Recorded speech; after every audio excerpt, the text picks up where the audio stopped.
xeerka guud ee doorashooyinka qaranka iyo diiwaangelinta codbixiyayaasha Somaliland oo ay toddobaadkii hore meel mariyeen golaha wakiilada Somaliland ayaa golaha dhexdiisa ka abuuray khilaaf u dhaxeeya xildhibaanada ka soo jeeda darafyada Somaliland iyo beesha dhexe taasi oo ay gabi ahaanba iskaga dareereen xildhibaanada ka soo jeeda darafyada Somaliland oo sheegay inaanu xeerkan doorashooyinka Somaliland ka jawaabayn tabashada ay qabaan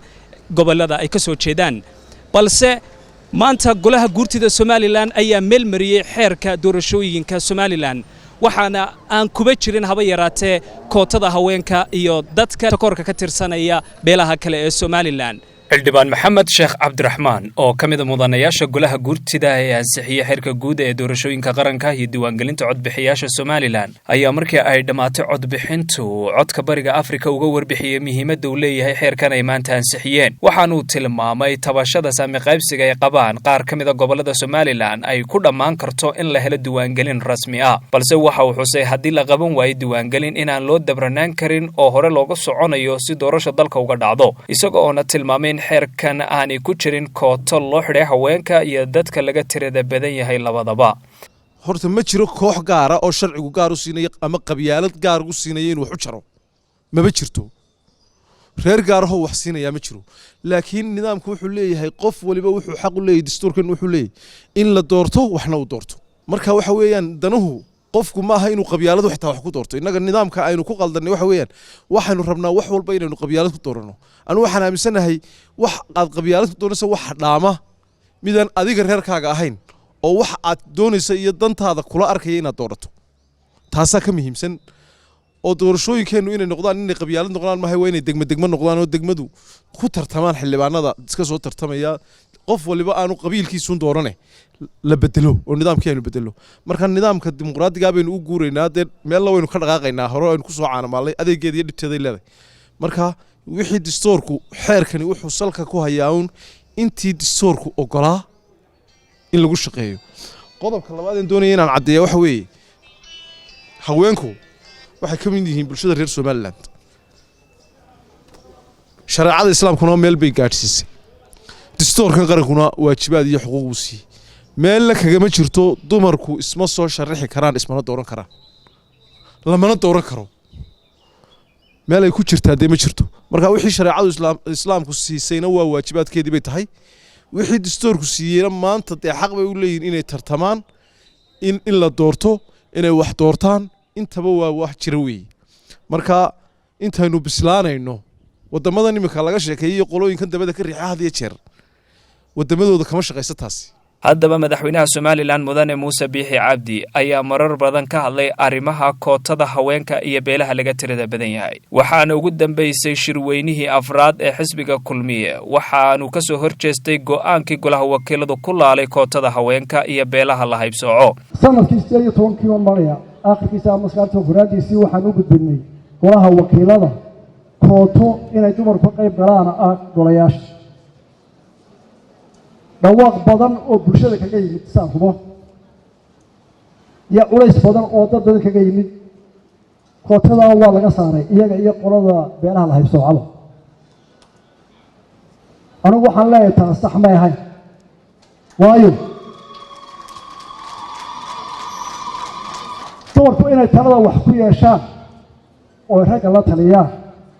oo sida islaamka waafaqsan u shaqeeyaan diinta iyo xadiiska iyo sirada nabiga oo ku jirta anigu sheekh ma yihi oo la doodi maayo culimada halkan fadhida laakiin iyaga wixii aan ka dhageystay baan sheegay xisbiga kulmiye ka daali maayo oo ka hari maayo in dumarka xuquuqda qaranka ay ku leeyihiin ee shariicada islaamku ogoshahay inay helaan xisbiga kulmiye inta uu jiro waligii ka daali maayo waana wadayna haddaan xisbigan Sara Halgan oo kamid ah dadkii ka qayb qaatay halgankii dalka dib loogu xoreeyay taliskii Maxamed Siyaad Bare inta badan ka hadasha arrimaha haweenka iyo doorka ay siyaasadda ku leeyihiin ayaa sheegtay in go'aanka ay gaadheen labada gole ee baarlamaanka Somaliland ay cadeeyeen in aan siyaasadda dalka looga baahnayn haweenka waxaanay xustay in haweenku inta ay isku maqan yihiin lagu maqan yahay oo laga faa'iideystay sida hadalka u dhigtay inay dumarku ogaadaan inay iyagu isku tashadaan muhiimadu waa taa taasaa muhiima laakiin haddii dumarkii iyagii isxininayaan maxay haydayeen ay ka fakarayaan heblaayo maxay kaaga dheeraysay qofka biniaadanka ilaahay baa sharaf siiya ilaahay baa karaamo siiya calafka wuxuu uu qaadayna ilaahay baa siiya marka inaad walaashaa u ogolaato inay han yeelato ay soo baxdo ay wax samayso waa muhiim waayo adiga way ku fahmaysaa laakiin mid baa jirta beelaha laga tirada badan yahay horta iyagu baahi gaara ay leeyihiin laakiin dumar ahaan anigu waxaan qabaa inaan baahi gaara lahayn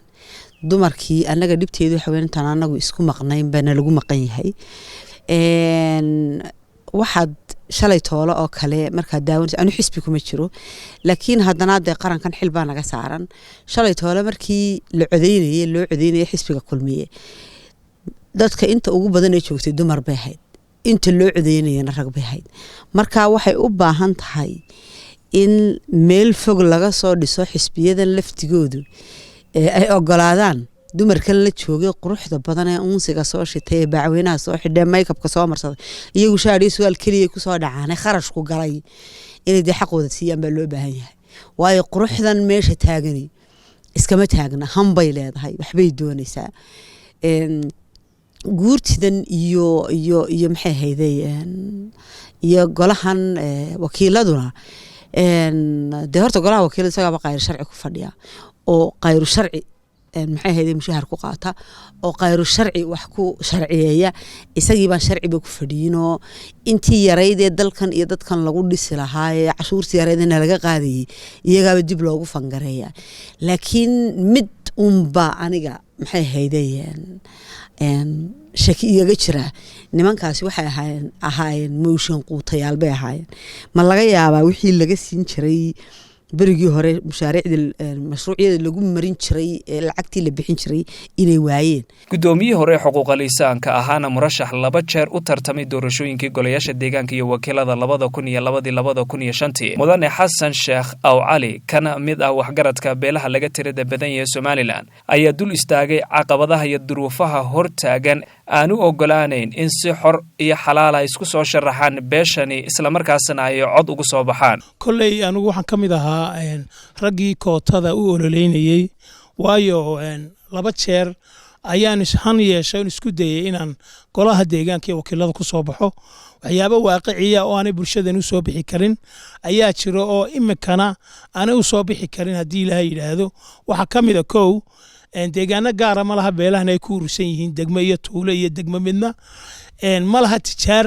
u ololeysa oo dadka meel fog baa looga soo qaadayay dadkoodana waa dad yar contribution kama helaan bulshadooda sidaa daraadeed markaanu aragnay inaan ku soo bixi karin waxaan u ololeynay sidii aan maxay ahayd koota ugu helayeen caalam sida caalamka oo kale tiina xukuumadda Somaliland ee imika taagan Muuse Biixi Cabdi iyo golihiisa wasiiradu aad bay ugu mahadsanyiin meel fiican ay soo gaarsiiyeen laakiin golaha wakiiladu ma ahayn inay leeyaan waxaad moodaa in rajadii ay aad u yaraatay sidii golaha uga dhex muuqan lahaayeen imikana kulley Soomaalidu waxa tiraadeen in la tumay tala joogtay in anagu isku tashano musharaxiinta yarayno dadka soo kala saaro contribution maxay ahaydaan u raadino dadkan soo baxaya oo sidii hore soo dabayaan ayay noqonaysaa hadii Ilaahay yiraahdo marka aad baan maxay ahayday uga xumahay inay golaha wakiiladu ay maxay ahayday soo magarasa ay soo celiyaan xeerka waxa kalooneen golaha ama komishiga doorashooyinka aanu soo jeedinaya deegaanadanu deganahay 4 sanduuq oo kaliya yaala daami 4 baa yaala halwadaag mid baa yaala tuulo kale ma lihin maadaama kootadii ay socon weyday waxaan komishiga qaranka aanu sheegayna in ay sanduuqyada loo kordhiyaan dhinaca kale garyaqaan Mustafa oo kamid ah garyaqaanada Somaliland ayaan wax ka weydiinay sharcigu waxa uu ka qabo kootada loo xidhay haweenka iyo beelaha laga tirada badan yahay qodobka 37 article 37 ayaa ka hadla muxuu ahay women's rights xuquuqda dumarka wuxuu qodobkaas si cad u sheegayaa in dumarku xaq u leeyihiin dhammaan waxyaabuhu ninku xaq u leeyahay hadday tahay xaq muxuu ahay inuu siyaasad ka qayb qaadan karo xaq ah inuu ganacsi yeelan karo xaq ah inuu muxuu ahay dhammaan inuu garan karo rightska caadiga laakiin wax gaar ah uu gooni ugu xidhayo dumarka ma jirto dastuurkeen in qodobkan kootona daba qodob in muxuu ahay muddooyinka ugu dambeeyay aad loo hadalhayay oo xasaasi ah oo la odhan kara muxuu ahaayey waa la siyaasideeyo arrimihii siyaasadda iyo waxyaabaha is dhexgeliyeen xaggan hadday noqoto muxuu ahaayey dadka laga tirabadayay minoritieskoo kale dee muxuu ahaayey arrimaha laftoodu dastuurkeenu dee ma xusin marka waxaa la odhan karaaba dastuurka laftiisa wax aan ku xusayn in muxuu ahaayey xeerarka lagu dabaqo waxay ka hor imanaysaa qodobkii ahaa